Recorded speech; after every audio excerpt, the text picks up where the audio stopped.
Join us and help us continue to support the many talented people of our community. Learn how to get your business highlighted on Lacrosse Local. Go to lacrosselocal.com and click on Advertise. Join us at the Lacrosse Winter Roots Festival, Saturday, February 11th at the Lacrosse Center. We'll celebrate Wisconsin favorites in music, cuisine, local beer, and spirits. Grab tickets at lacrosselocal.com.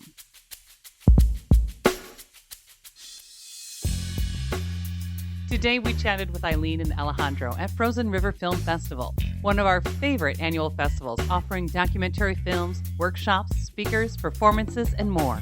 We get in-depth about the film workshops, this season's lineup, award-winning films, and the 2023 highlights.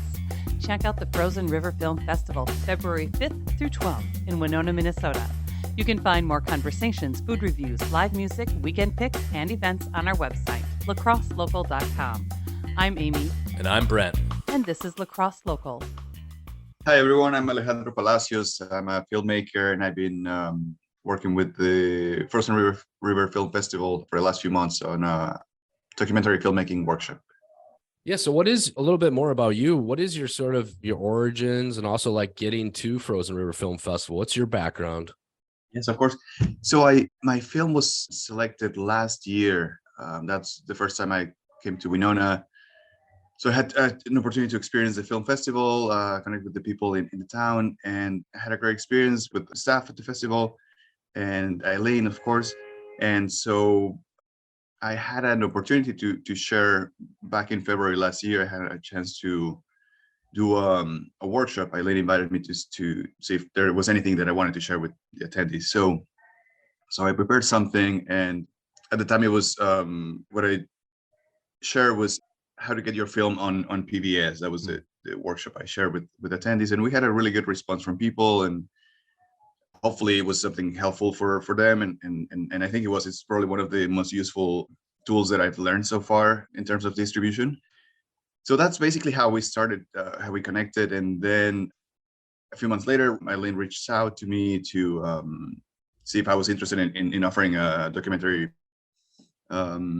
So that's in an essence, that's my connection. And I'm a filmmaker. I've been working in media for the last 10 years or so. I worked with multimedia installations, but in the last couple of years, I've been focusing more on documentary filmmaking. With these, workshops look like they go throughout the year. Is there a workshop happening during the event? Yes. So we actually have another visiting filmmaker who's going to be teaching a workshop during the festival.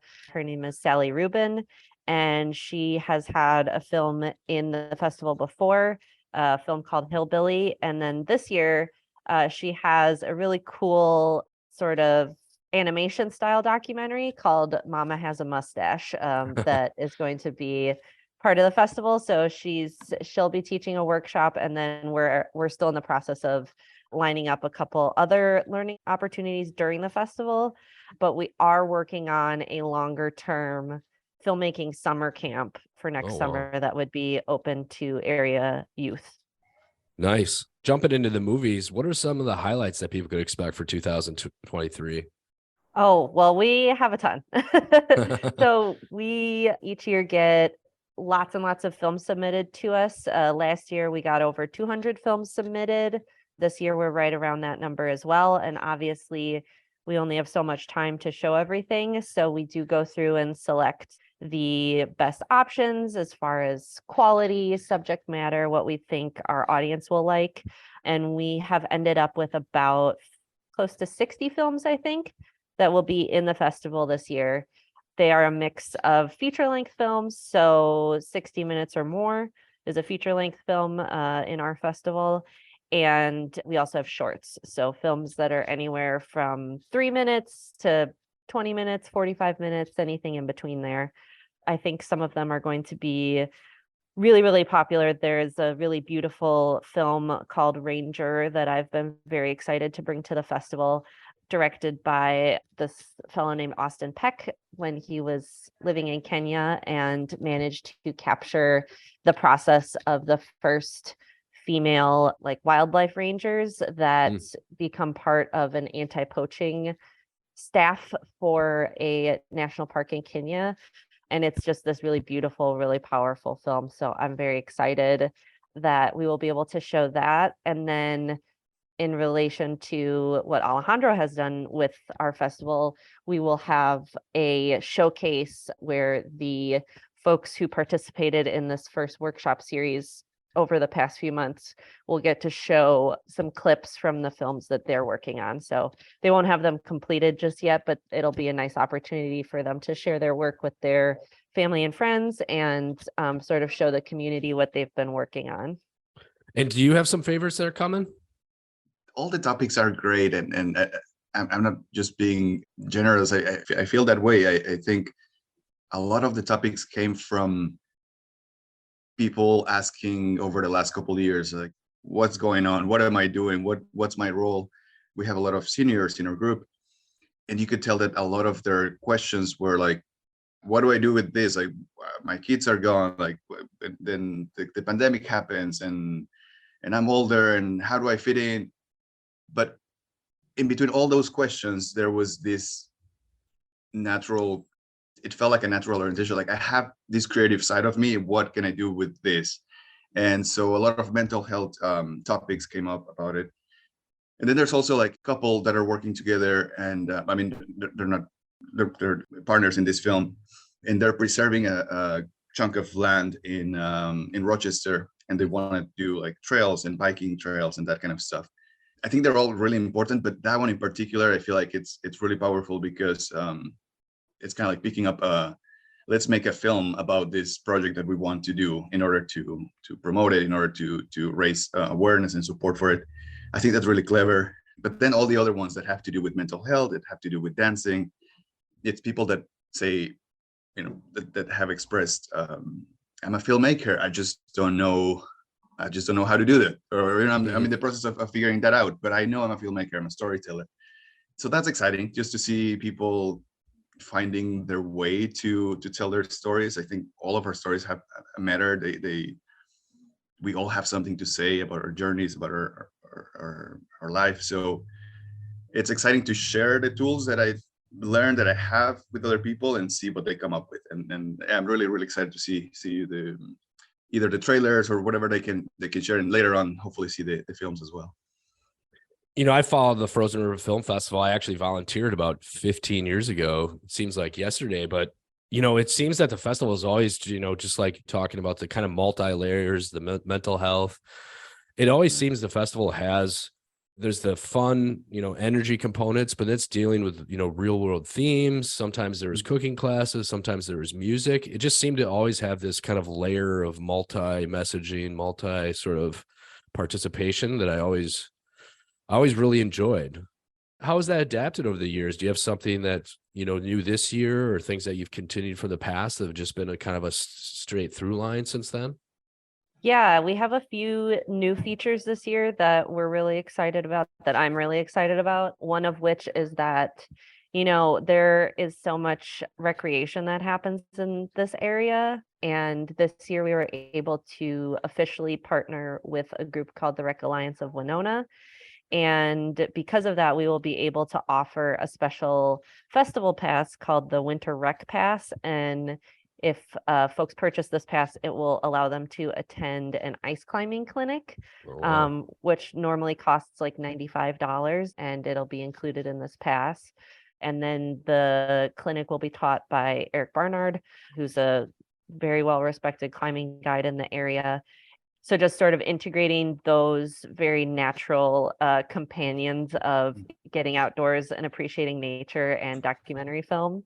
So that's an exciting new thing. We are continuing to offer hybrid programming. So last year we did a hybrid festival because there were still pandemic restrictions. We didn't know what was happening, but we are going to continue that this year because we know that, you know, not everyone can get to the festival. There are accessibility issues. It might just be timing. So folks will still be able to watch films online, which we're really excited about. You know, it seemed, for one thing, you know, related to the pandemic, some ways, you know, for musicians and for maybe potentially film like this, it seemed like it actually opened up a whole nother sort of avenue to get the word out about these different events. speaking of that, kind of getting back in the swing of things, with in-person festivals, I know you had it last year as well, but for someone who's maybe just attending, can they just come to one show? Can they come for the whole weekend? How does that all work? Yeah, absolutely. I think the biggest bang for your buck is obviously a pass. So we have, aside from the winter rec pass, we have two pass options. One is an all access pass, which means that you can attend any in-person event you want. And you also will get the online access after the festival is over. Or we have an online only pass. So that's for folks who know they're not going to come in person. Maybe they live in a completely different state, but they still want to watch films online. So those are the two sort of major pass options we have. Anyone can just buy a single ticket to any screening during the festival, $12 for adults. Students and children are always free. So any college student from the area is welcome to attend for free. They just have to ask.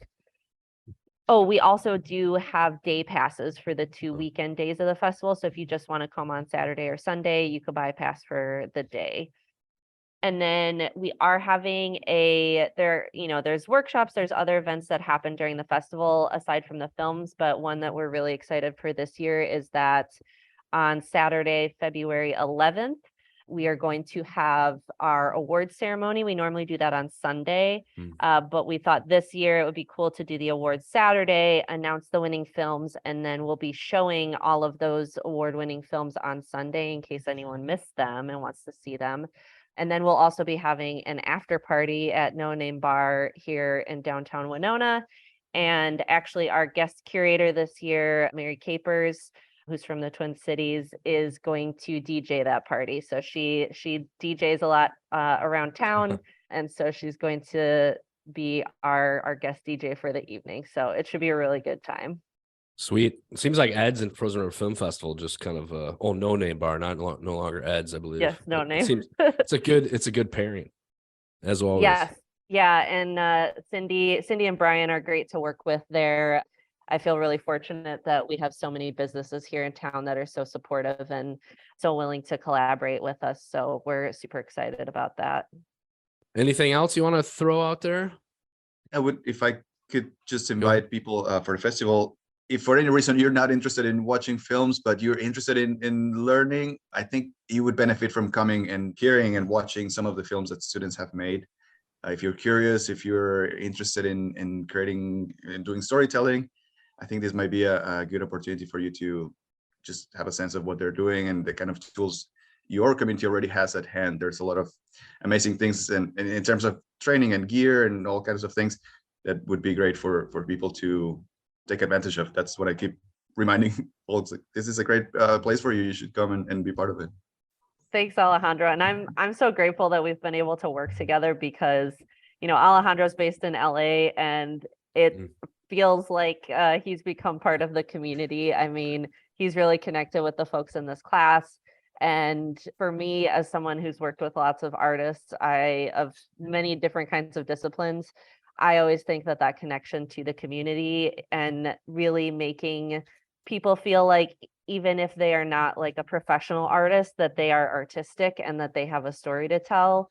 And so I think that the work Alejandro's done with us and, what we're trying to do as an organization as we grow is really try to give people tools so that they can tell the stories that are important to them, because that's what documentary film is about at its core. So just really looking forward to continuing to make those connections between these sort of like big picture things from all over the world and how do they connect with our community here in Winona. So I'm looking forward to this festival. I do want to add that as part of our new collaboration with the Rec Alliance, that we're going to have 2 outdoor screenings on Prairie Island during the festival. So folks are welcome to attend those. We really wanted to have a connection with the Frozen River during the Frozen River Film Festival. So Nice. If you are feeling brave, you will be able to watch some films outside. There will be, like warming stations and a tent and everything, but